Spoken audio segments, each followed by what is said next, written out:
Over the years, the Kentucky Shakespeare Festival has done some fantastic productions, and this week is going to be no exception with As You Like It. Directed by Rob Clare, the internationally renowned Shakespeare expert, actor, director. He's worked with some of the top companies around the world to bring Shakespeare to the stage, and I got a chance to talk with him about what makes this production unique and why you need to see it. Quite a lot of my work these days is in teaching Shakespeare to actors in training and indeed leading workshops, masterclasses for established professionals. I was lucky enough, as I trained myself and as I worked as a young actor and then as a young director, I was lucky enough to work in some very strong and established companies with very experienced actors, but actors with a variety of approaches to the work.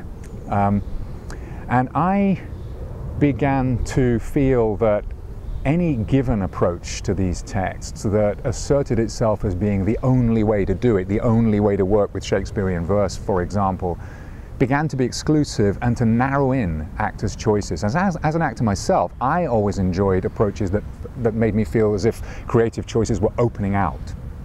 So a kind of, I hope, informed eclecticism is what I like to espouse, and I hope that my work, whether as a workshop leader or as a director, is actor friendly and looks at differing approaches to the text that are out there as available strategies and possibilities and opportunities upon which to draw, but no one "this is the way to do it" approach. I like the play to speak for itself. I like not to impose big concepts on it. I like the relationship between the actors with each other, with the text, with the audience, to be what brings the thing to life rather than a concept that's overlaid on the whole thing. We are setting this production in the 1960s, but that's not something that's going to determine interpretation of the play. It merely gives us a cogent setting for the play. The costumes, the music, the design side of the play makes cogent sense, and there's a believable world, I hope, or in this case of this play, two worlds on stage, because it moves between the world of the court and the world of the Forest of Arden. But two believable worlds visually and in terms of the soundscape that don't twist or distort the life of the play itself. That's for human beings to bring alive in interaction by lively and vigorous interpretation of the text and presentation of that text in such a way that the modern audience has no trouble at all in accessing the lives of the characters, the humor of the characters, the joy and abundant, life-enhancing vivacity and vibrancy of the play. That's what we're after. I think it's one of the great comedies, insofar as it has an extraordinary comic range within it. There's some very broad comedy, but there's also a lot of the play where the laughter that it generates is not so much the laughter of the audience acknowledging slapstick gags and jokes, but the laughter of recognition, where we see what's happening between the characters, and in a very strong way we laugh because we recognize our lives. We go, I know what that's like, I see what's happening there, I get that, I recognize that relationship. I see these people going through hoops because of the way they feel and the way they feel about one another. He comes to kill my heart! I would sing my song without a virgin, thou bringst me out of tune. Do you not know that I am a woman? When I think, I must speak. The play begins in an environment that's somewhat austere and repressive, and the lead characters are having trouble. Their lives are in turmoil at the start of the play, and then they escape from that trap, if you like, of the early part of the play into the Forest of Arden, where life opens out and a freer, more expressive kind of engagement with life becomes available. There is a girl in trousers, as there often is in Shakespeare, somebody who's in disguise, but with all Shakespeare disguises, disguise becomes its own kind of liberation, as well as its own kind of trap as well in some ways, and creates its own problems as well as its own opportunities. So there's great fun to be had with it, but the characters are going through a journey that really matters to them. So there's depth to the comedy, and we feel at the end of the play that the happiness and joy that is so abundant at the end of the play has been earned. They've been through it, and they deserve that happiness, and that's partly why we celebrate it so much. Possibly the primary aspect of this extraordinary writer's work,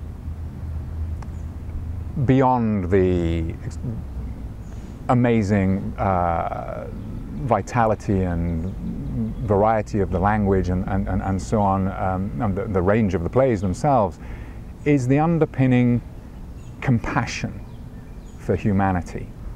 The Seven Ages speech is extraordinary not only for its deft dissection of the human condition in some ways, but also for that underpinning compassion, but without sentimentality, that it's tough-minded as well as compassionate. So the challenge for the actor playing the role of Jaques, and we couldn't have a finer actor in the role than John Innes, the challenge is to achieve that balance, and I feel he does so wonderfully. And it's always, again, it's a little bit like coming up to be or not to be, and then we go, oh, here it comes, what are you going to do with that one now? The danger with it is that you try to be too clever with it, you try to push it in a direction that's new or surprising. Luckily, I don't have an actor who's prone to that kind of miscalculation.